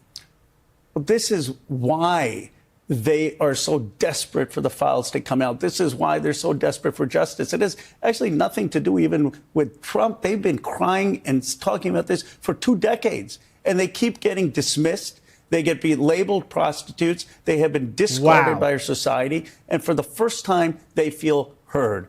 And they're in tears when they talk, Lawrence. It's not, I have become... Dude, 30 years later, 30 years later, now they're finally heard. You know how insane that is? I'm more of an advocate since I've met them, just with a passion. I mean, they were wronged. And this makes me want to fight even harder because this is what they've been hearing. Dude, I say this about everybody, so I guess it's a little redundant, but I don't agree with everything Ro Khanna ever does or says. But I respect that Ro Khanna is making this his thing and has been standing on business and getting this stuff done. So, all due respect to Thomas Massie, Ro Khanna, and even, holy shit, Marjorie Taylor Greene. If Marjorie Taylor Greene does not indeed flip her vote, and does actually vote to have the files released, like I said, after that, it goes to the Senate. It'll probably fucking die in the Senate, no doubt. But even if in the Senate it doesn't die there, it's going to die on Donald Trump's desk. There's absolutely no chance that Donald Trump will ever release these files.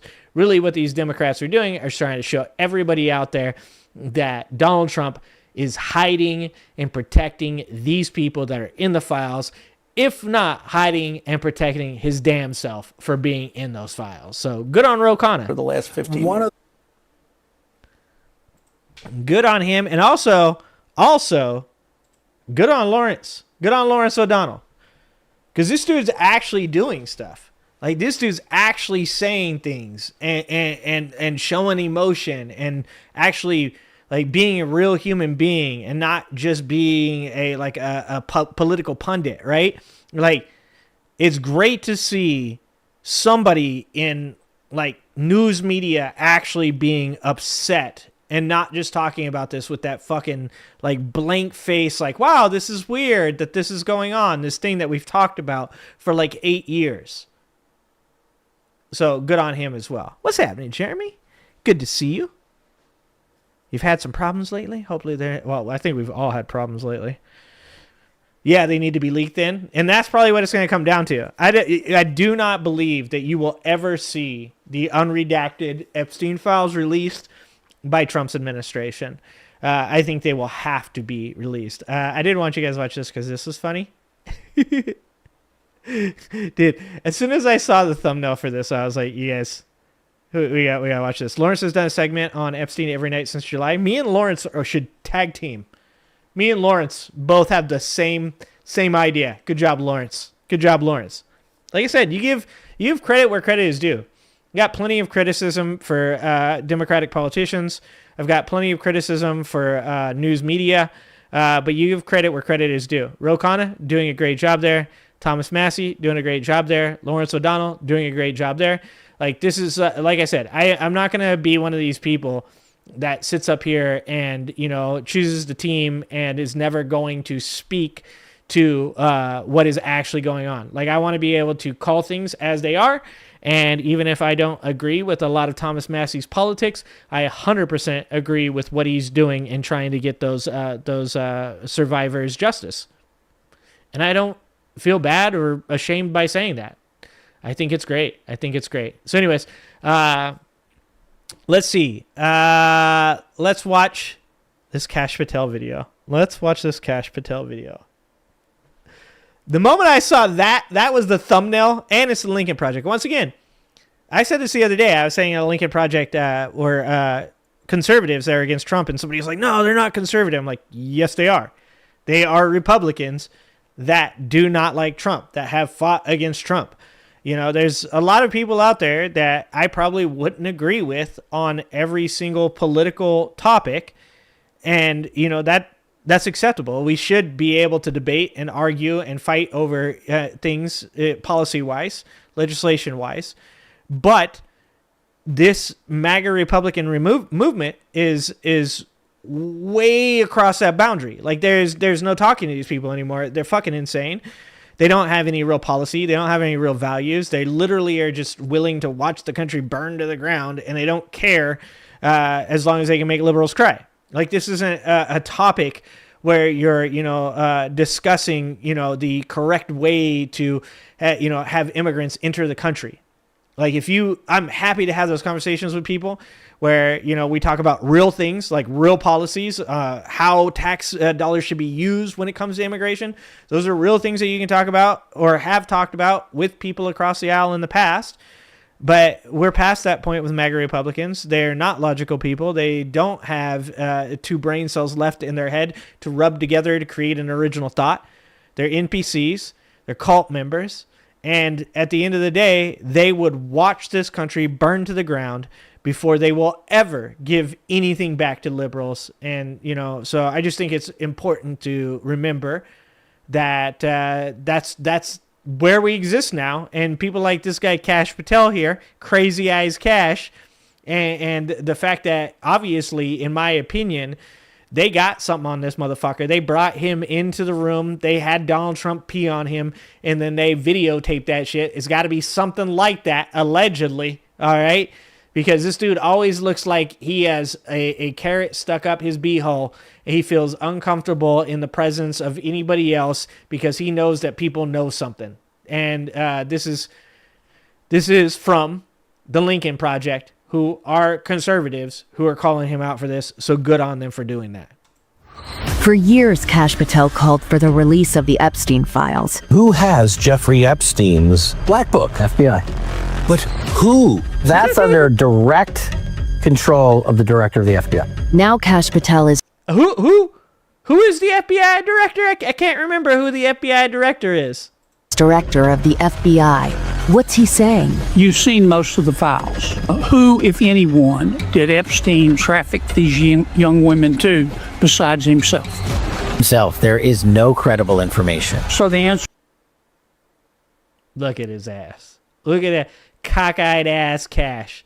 Bro, they got videos of this dude, I'm telling you. There is no one... For the information that we have. In the files. In the case file. Really? Jeffrey Epstein's girlfriend, Ghislaine Maxwell, was convicted of sex trafficking of a minor. Didn't happen, guys. Trafficking. Literally convicted of trafficking during Trump's administration. We just read an article on the Zorro Ranch where Epstein was talking about inseminating women to create a baby farm. Like, what? Conspiracy to transport minors with the intent to engage in criminal sexual activity. Does Kash Patel really think we're that stupid? Maxwell is the only person convicted of child sex trafficking, but didn't traffic to anyone? Seems sus. Seems a little sus. Who else knew?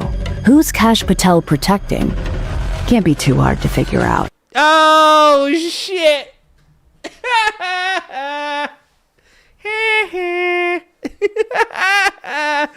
Oh my God. I love the poorly educated. Oh my God, dude.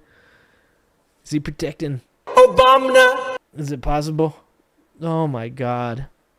Who's his boss? Put on your big boy pants and let us know who the pedophiles are. Release the Epstein files. Dude, it's bipartisan. It's bipartisan. I said that in, I think, one of my videos I just released on the Angry Ginger Live Clips channel, where, I said, I thought of all the places that we'd all actually agree on something, I thought this would be where we agreed, right?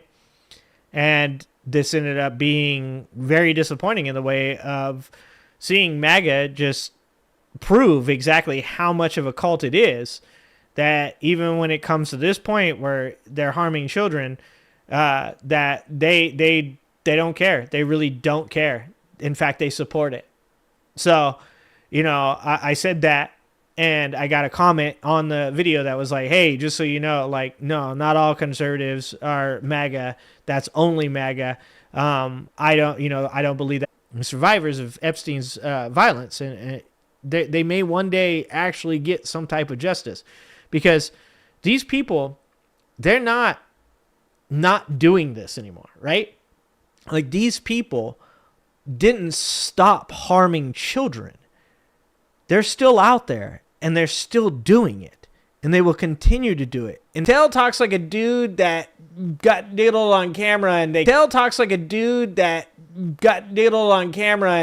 that video. Kept that video. Joe, I'm pretty sure they have something on that dude. I think else, even the MAGA kids are getting in on it. The distraction. Even the MAGA kids are getting in on it. The distraction.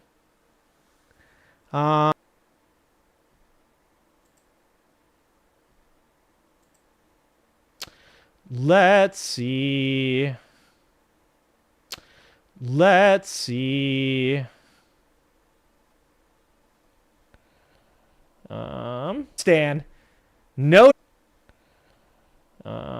Stan.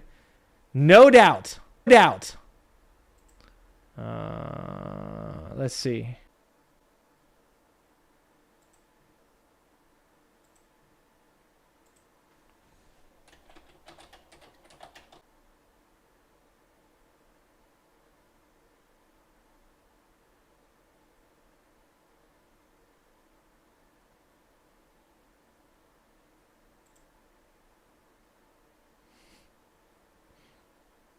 I think Dershowitz got me.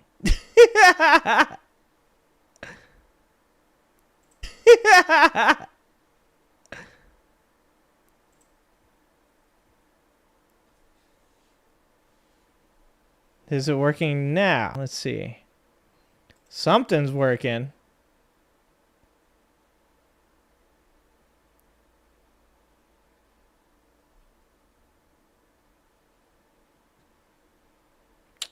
Nope, back to... Oh, and excellent again. Oh, we had all kinds of problems. It's the sun? And it's the sun? I knew it was the sun. I knew it was the sun. Of course it's the sun.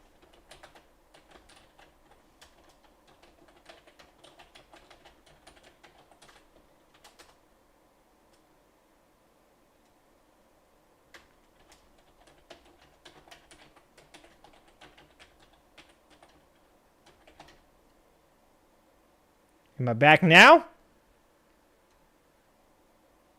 Am I back now?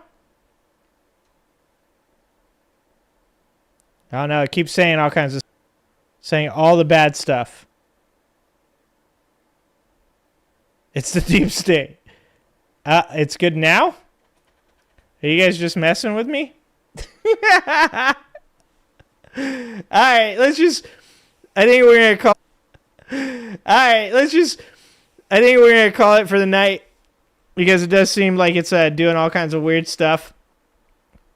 Nah, if I restart it, I'll mess it up. We will definitely check this stuff out tomorrow. I appreciate you guys. Thank you so much. And try and join me tomorrow. Love you guys.